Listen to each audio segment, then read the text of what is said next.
My girlfriend just asked for an open relationship, so told her it's over and pointed her to the streets. So, I, 43M, have been with Fran, 36F, for the last 2.5 years. I thought that things were moving smoothly, and was about to ask her if she wanted to move in together, but she has been acting rather distant lately, so I decided to wait a little and see if she would bring something up. Out of nowhere, this last Friday, she asked me to open the relationship. She gave me her big speech, and when she finished her presentation, I asked her if she already had someone in mind, because it's not like we decided today and are basically going out with other people tomorrow. Essentially, I tricked her into telling me what I already knew, and yes, she already has someone in mind, which means to me that either she already did it, or she has it all set up. So I got up, and walked around the apartment while she was trying to sell the idea that this could be good for both of us in our relationship, and by the time she finished talking, I handed her one of my sports bags with all her stuff in it, and told her to leave the spare key on the table on her way out, that we are done, and she knows why. Then I went to the couch and turned on the TV, just trying to look indifferent and to save face. She was speechless for a while, about to cry, but before she could say something, I told her that I didn't want to talk about anything, and that she should leave. As soon as she left, I felt like crap, like I was so unworthy, and I started to cry a little. As of right now, I'm still mourning. My phone has been almost nuclear with all the calls and texts I received from friends on both sides about my extreme reaction to her supposedly simple request. I don't know what she told them. So now I'm sitting, wondering if I really went overboard and, at the same time, fighting the urge to run back to her. Because deep inside, even though I know my feelings for her are still there, the trust is gone, and I'm not going to spend all my time watching her movements. It's not healthy, and before anyone points it out, yes, I know my reaction is a pure reflection of me, not what she did or was about to do. So, did I go overboard? Update 1. Last Friday, we met at our regular place where we usually have coffee.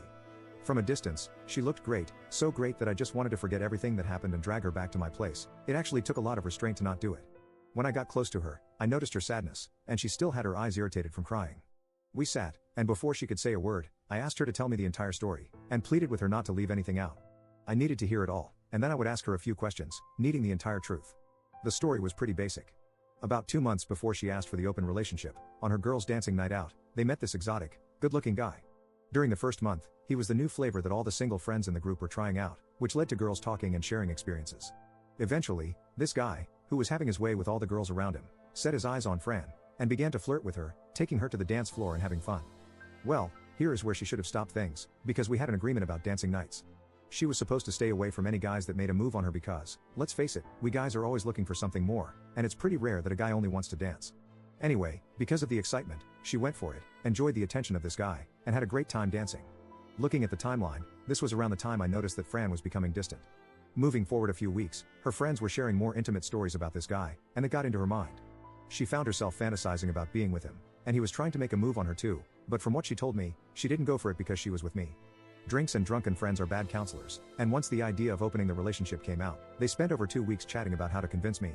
They believed that because a long time ago, I had three-way intimacy and also swung a little, I should be okay with the idea of opening the relationship. However, three-way intimacy and swinging are things you do as a couple and out of pure excitement, at least for me, and it was a long time ago, in my early 20s. All this led to the day she asked me to open the relationship. She told me that she and her friends never thought that I would end the relationship at that moment, that the worst scenario would be me getting angry and saying no, so it shouldn't have been a big deal in just asking. At this point, I interrupt her and tell her that she should know better. We were together for over 2 years, and I always share my thoughts about everything with her.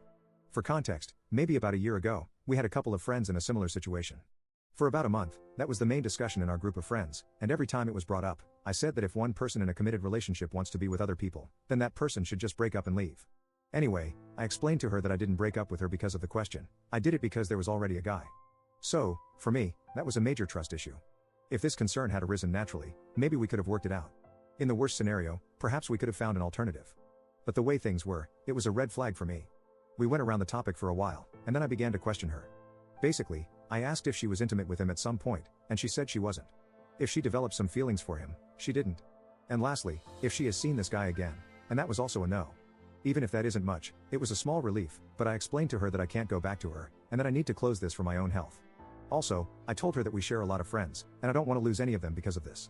It wouldn't be fair to ask them to choose, so we should behave like adults and keep things friendly. Then she said how sorry she was, and that if she could, she would undo everything, but she knew it can't be done. She was about to cry, and I was too, so it was a good moment to ask for the check and leave. I walked her to her car, opened the door for her, and she started crying right then and there. I couldn't help but hug her. We stood there for about 10 minutes, and when she calmed down, she got into her car and drove away. I was in shock and didn't know how to feel, so I went home, grabbed my camping gear, and drove to the mountains, spending the entire weekend there to clear my mind.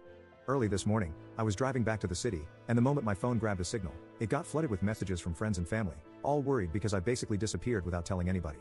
I texted back to everyone, telling them that I was okay, that I went out camping, and at the moment, I was driving to work. Also, I got a text from her, something along the lines that she feels that we are not over yet, and that she thinks I need time to leave all this behind me. She said she will wait in the hope of it. I haven't texted her back because I'm pretty sure I'm done, but experience has taught me to never say never. So for now, I'm going to take it easy, doing what I like, and see where things take me. Update 2. Hello, it's been a while, and I came across several messages. Some were asking what I was up to, others were giving advice and encouragement, and of course, there were those asking for an update. After almost a month and a half of grappling with the matter, I still didn't have things very clear. Fortunately, that's what best friends are for. I had a conversation with Clau and her husband Pete, my two best friends, and after a while of talking, they said, "You have to let her go. You know very well that in your head, you will always be wondering what happened and if you are really all that she wants. Regardless of whether that's the case, you'll never be sure." They also said something about how the only reason I haven't let her go is that I don't want to be alone, and to be very honest, all of that is true. I gave the situation a couple more thoughts that week, and then I went to talk to Fran. I simply told her that clearly, at this moment in life, we wanted different things, and it was better for each of us to continue on our own way without any resentments or bad feelings. I gave a clear goodbye, and she obviously didn't like what I said, and she got sad, but that's just life. She has to process her emotions, and I have to process mine. I was in an emotional low for a while, and I focused on work, but things have slowly improved. No, I'm not seeing anyone, and I have no intentions anytime soon.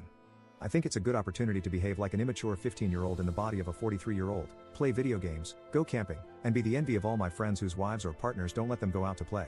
So that's all. Thanks everyone.